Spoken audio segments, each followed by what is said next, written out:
when you're calling your mother and saying that, "Mom, the war has started, and I don't know if I will ever see you again, and I don't know if our relatives can move to safety." My biggest dream is to come home, to be honest. Everyone is fighting their own battle. My battle is not a very difficult one because I'm safe, but my battle is also very, very important. My name is Iana. I'm originally from Ukraine. I'm a makeup artist. My husband and I, we moved out of country in 2014, and we've been living in United States. He worked there for some time and received a relocation offer to Hong Kong. So we moved to Hong Kong actually in August of 2017. If you imagine Ukraine is kind of like a big heart. The western part of Ukraine has been shielded a little bit, but there are missiles and artillery flying from various directions. Kiev, capital, is probably one of the main targets, but also there is the city of Mariupol that is closer to the border.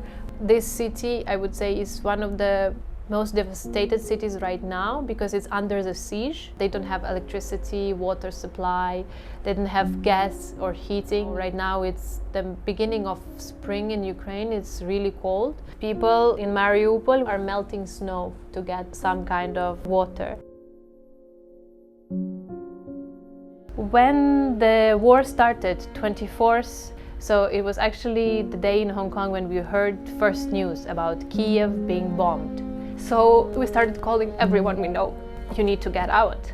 The shock, the panic, people are trying to evacuate, and they don't want to relocate. They're like, this is my home, I've been living here all my life, this is my land, this is the land of my parents, I'm not going anywhere. Our grandmas, who are more than 85 years old, are not going, they're staying. We are in all these groups of notifications in different social media channels. This city is under airstrike and it buzzes every minute of day and night.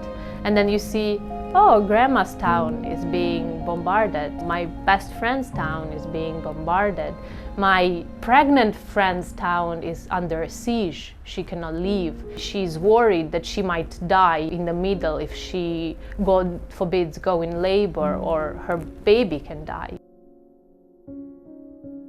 My husband's auntie, she lived in Kiev. She's been refusing to relocate for a really long time. Her background is in medicine, and then she went to report for military duty.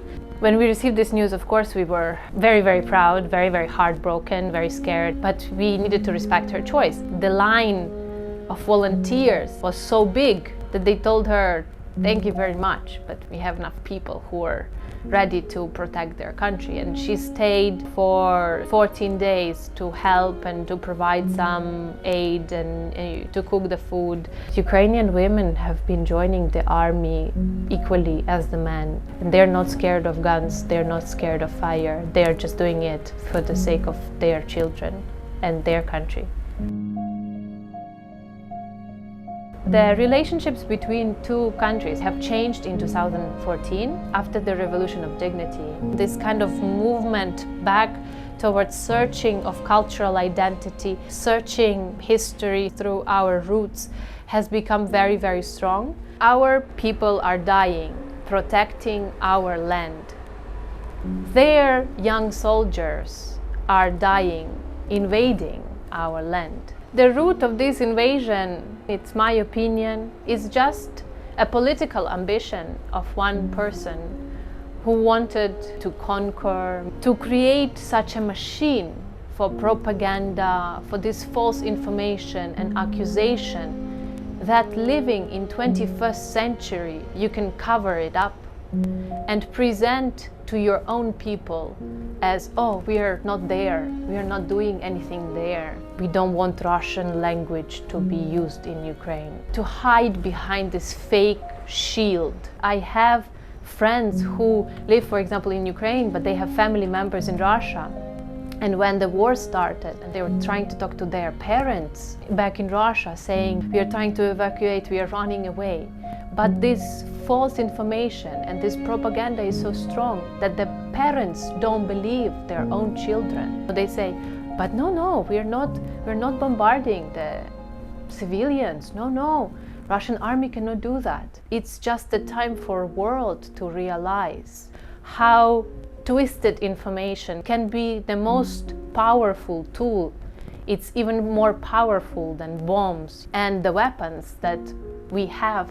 We are asking people to support us globally and to ask their governments to help us basically get to NATO and tell them to shield our skies. We have been always active members of Ukrainian community. The Ukrainian Society of Hong Kong was actually established in 2014. There are many activists who actually were helping and donating and raising the awareness back then when we had the Revolution of Dignity. The society moved towards more sharing our values, expressing our beliefs. So since the beginning of war, everything changed our mentality. During the day we try to do and to work as our full jobs, plus do some volunteering on the side. During the night we search and research. We have some volunteers whose job is to constantly verify each and every word, each and every website. We know that it's a very difficult time for people of Hong Kong. We know that Hong Kong has its own battles to win, COVID and everything.